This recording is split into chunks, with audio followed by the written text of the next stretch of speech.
Bonjour à tous.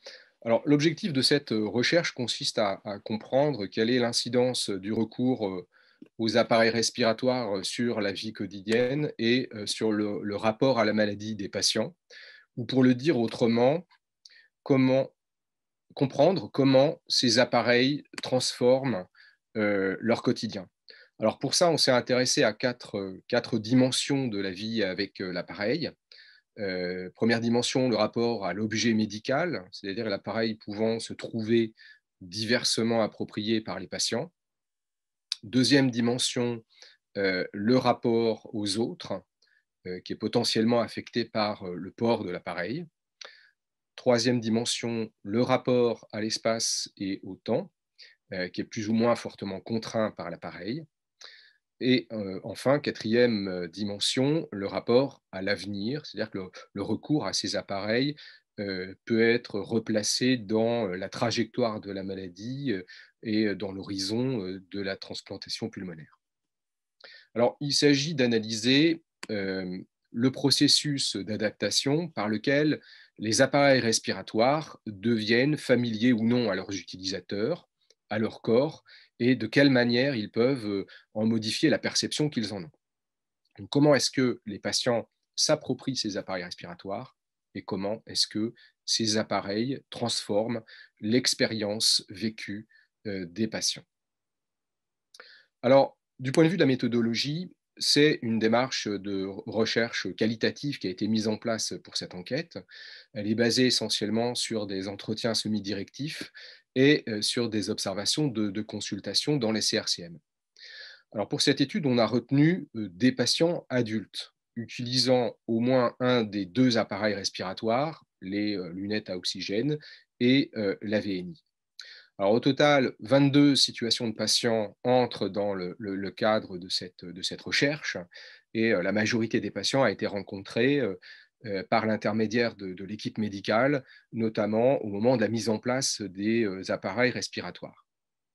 Alors, ces rencontres se sont déroulées le plus souvent au domicile du patient. Ça s'est passé avant la crise sanitaire, dans les années qui ont précédé 2020 et d'autres rencontres ont eu lieu dans les deux CRCM qui ont participé à cette étude.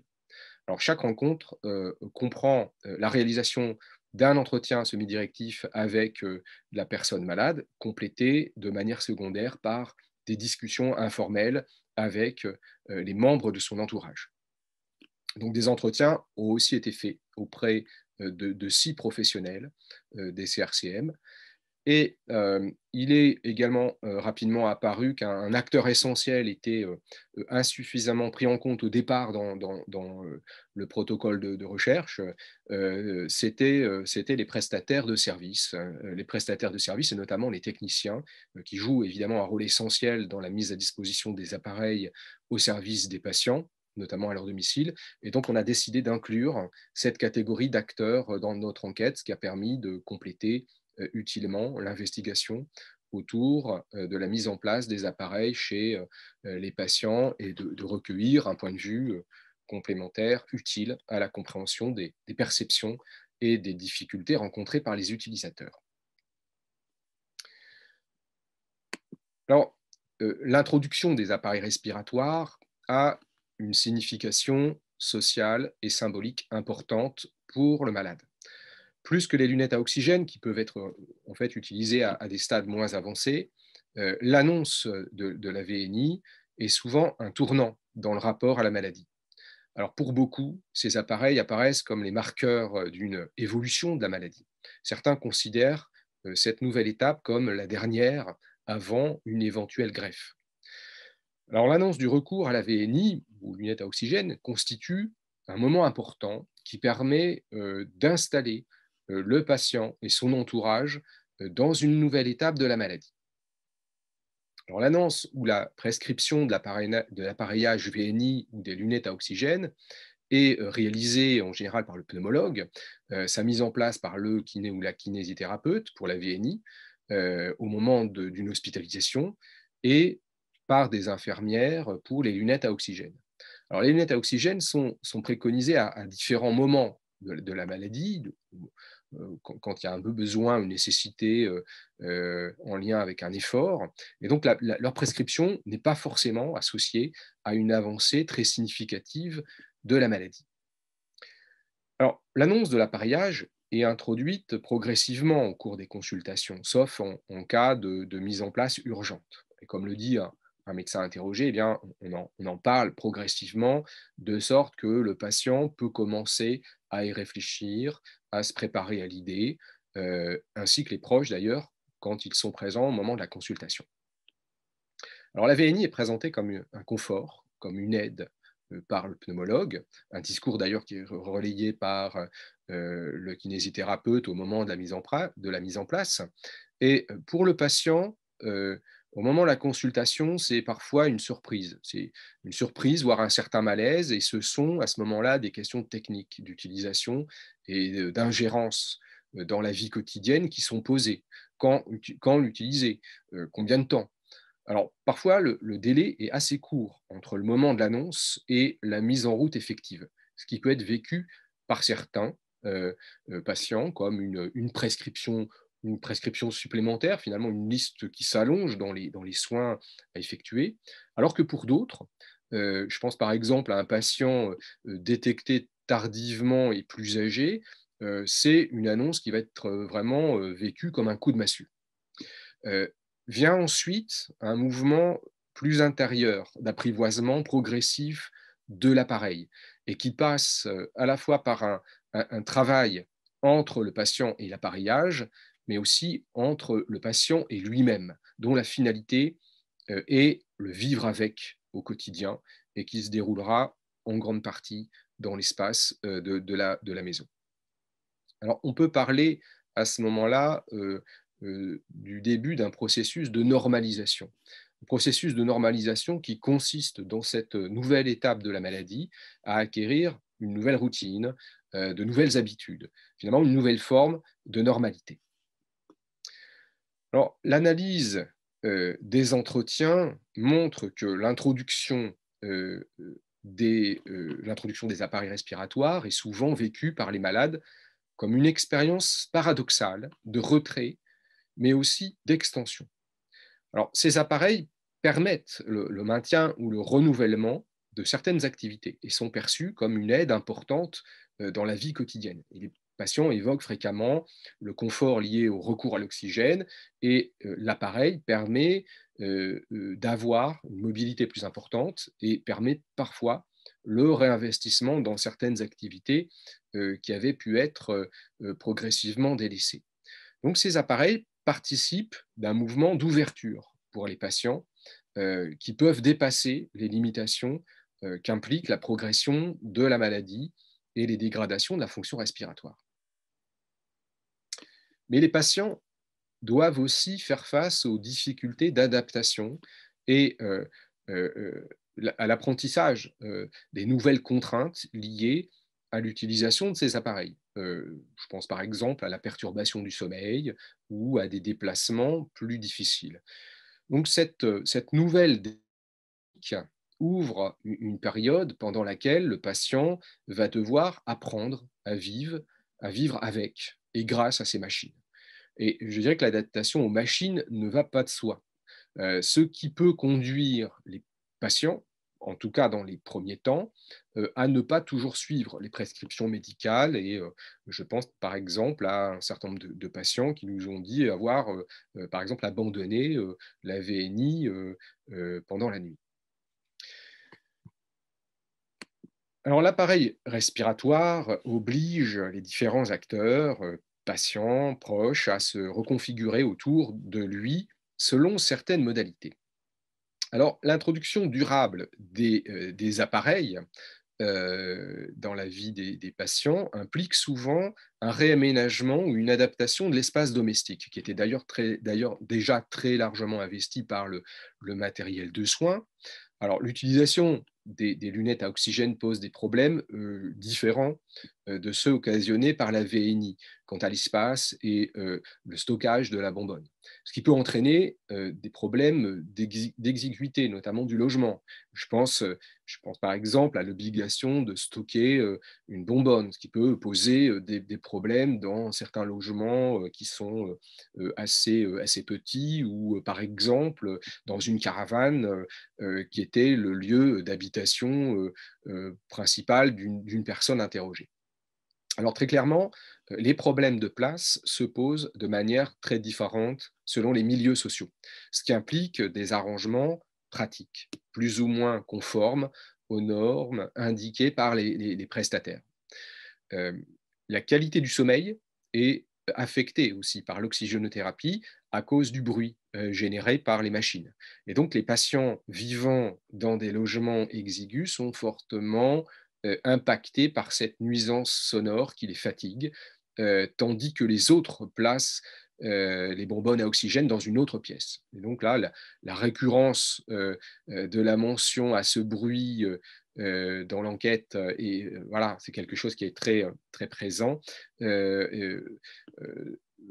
C'est quelque chose qui est effectivement compliqué pour bon nombre de patients et ça les conduit parfois à des conduites qui peuvent être des conduites à risque. Alors, visibles au regard extérieur, les appareils peuvent être des vecteurs potentiels de stigmatisation et du même coup, modifier la participation sociale des patients. Alors, pour échapper au regard d'autrui, beaucoup de patients évitent l'utilisation des appareils dans les lieux publics.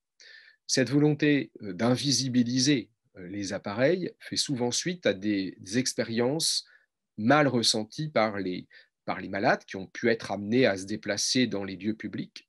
Et plusieurs enquêtés évoquent des interactions parfois difficiles, des regards, des questions, des remarques, avec des inconnus croisés dans les magasins ou dans les transports publics ou encore dans la rue. Alors cette stratégie d'évitement peut aussi concerner les lieux de travail, surtout quand les patients sont en contact avec le public dans leur activité professionnelle. Alors qu'il s'agisse des ajustements liés au rythme de vie ou à la recherche d'aide dans les déplacements, les récits que les malades font de leur rapport aux appareils montrent un effort constant pour s'adapter à leur état physique, mais aussi aux possibilités et aux limites du matériel. Et les patients évoquent par exemple la nécessité d'adapter leur emploi du temps, d'organiser leurs déplacements et leurs activités en fonction de l'autonomie plus ou moins limitée des appareils, mais aussi en fonction de leurs proches. C'est-à-dire que l'appareil respiratoire modèle le temps des patients, mais aussi celui des proches et notamment de la famille. Alors, on s'efforce de concilier l'appareillage et son utilisation avec sa vie privée. La VNI est par exemple utilisée principalement la nuit pour s'adapter au rythme scolaire ou au rythme de travail ou familial. Et en revanche, la nuit, bah, c'est la présence et le fonctionnement de l'appareil, le bruit, le souffle de l'air qui dérange la vie du couple. Les lunettes à oxygène permettent à certaines personnes d'envisager à nouveau des sorties. Alors l'autonomie est limitée, mais ça assure une bonne mobilité, bien que le poids du sac pèse sur les épaules. Alors pour certains, c'est une liberté retrouvée, c'est une occasion de socialisation, mais qui ne s'opère pas dans n'importe quelle condition. Dans un premier temps, la réserve contenue dans les sacs à oxygène limite le déplacement, mais elle peut donner lieu à des arrangements ou des ajustements informels, notamment avec les proches. Donc l'entraide familiale est ici particulièrement importante et fréquemment mobilisée quand c'est possible. Alors, cette recherche a permis d'appréhender les modalités d'appropriation des appareils respiratoires et les résultats montrent des usages et des adaptations différenciés selon les milieux sociaux et selon le sexe des personnes concernées, que ce soit du point de vue de l'intégration à domicile ou des ressources mobilisées et des ressources qui sont inégalement réparties pour faire avec ces appareils et pour composer avec eux. Alors, les entretiens menés au cours de cette enquête montrent que l'introduction des appareils respiratoires dans la vie quotidienne des patients est un processus qui est constitué de multiples adaptations qui concernent aussi bien les relations aux autres que les relations à soi. Alors, le recours aux appareils respiratoires au quotidien montre bien que le patient continue à participer à la vie sociale, grâce en partie aux appareillages qui ont une incidence sur le quotidien. Le patient bricole son rapport aux objets médicaux et au monde en mobilisant différentes ressources. Alors, ça peut être l'entourage, ça peut être les associations, ça peut être aussi la recherche d'informations sur Internet. Alors, plusieurs perspectives peuvent être dégagées, aussi bien du point de vue des prolongements de cette recherche que des retombées pratiques. Elles constituent autant de préoccupations pour les patients et je crois de pistes d'amélioration qui pourraient améliorer leur quotidien. Alors, je voudrais évoquer deux axes principaux de réflexion et d'action qui mériteraient d'être approfondis. Euh, Premier axe, autour des inégalités et des disparités territoriales en matière de prestation de services.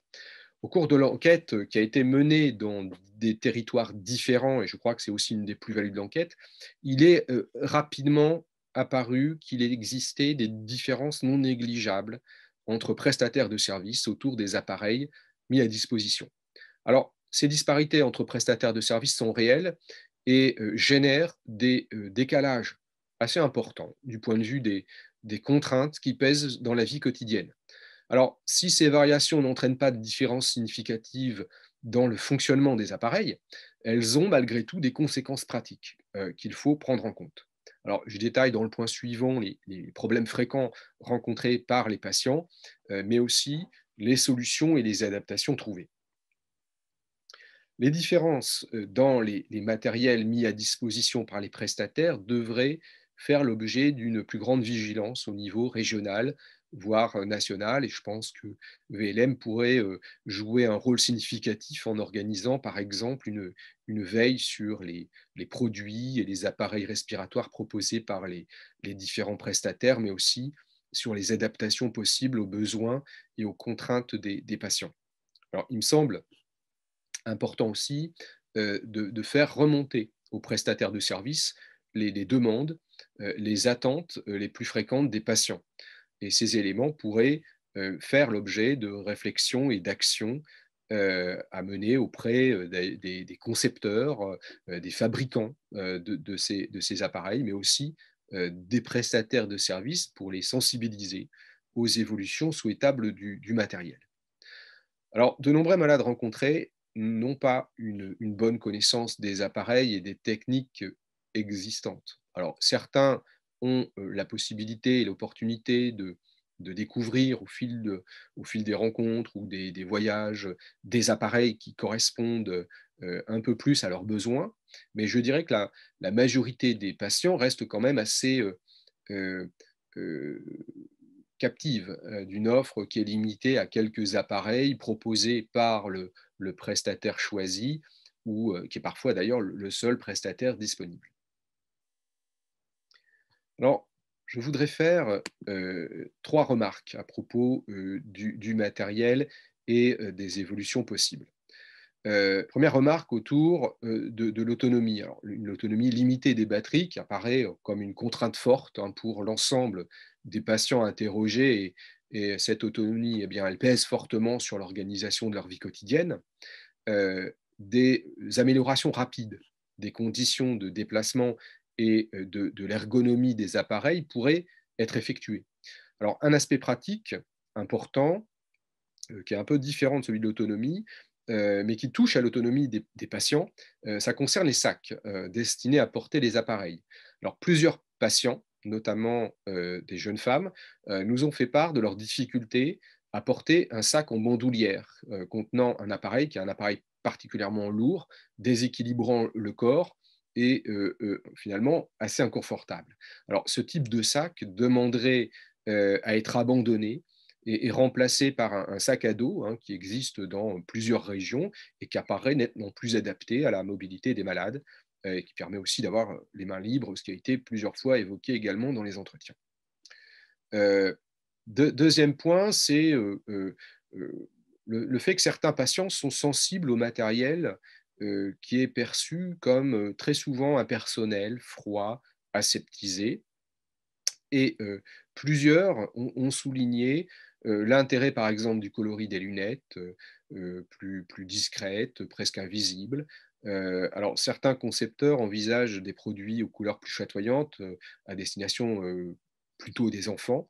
D'autres patients évoquent également des matériaux plus souples, des latex, par exemple, moins irritants pour la peau, ou un fil à oxygène moins flexible qui s'adapterait davantage à la vie des autres, ou bien un fil doté d'un enrouleur automatique pour faciliter le rangement. Et enfin, troisième remarque, c'est la question du bruit et du rapport au sommeil. L'usage nocturne de la VMI est évoqué très régulièrement comme une source non négligeable de contraintes. Et l'inconfort du port du masque, l'inconfort lié au fil relié au masque, mais aussi, et je dirais surtout le bruit, sont souvent cités comme des éléments perturbant le sommeil des patients. Et donc face à la contrainte du bruit, alors certains parviennent à éloigner la VNI du lit, voire à placer l'appareil dans une pièce qui est située à proximité de la chambre, mais je dirais que beaucoup entretiennent une proximité qui est une proximité forcée avec l'appareil. Et certains patients contournent le problème et utilisent par exemple des bouteilles à oxygène qu'ils remplissent la journée grâce à un compresseur, ce qui permet d'éviter l'inconfort lié au bruit pendant la nuit. Alors, pour conclure, je voudrais insister sur deux choses. La première, c'est qu'il pourrait être intéressant de partir des pratiques et des savoir-faire des patients pour réaliser un site internet dédié aux différents matériels d'oxygénothérapie, aux adaptations pratiques possibles, à l'aménagement du domicile. Et je pense qu'un tel site permettrait aussi d'être un lieu d'échange des savoir-faire, de propositions d'amélioration, d'adaptation des matériels aux besoins du public. Et deuxième élément sur lequel je voulais conclure, cette fois-ci du point de vue de la recherche, l'objectif initial de cette recherche était d'enquêter auprès de patients qui ont recours aux appareils respiratoires, ce qui m'a conduit à m'intéresser surtout aux malades à qui cette prise en charge venait d'être proposée et qui utilisaient des appareils depuis peu de temps ou depuis quelques années.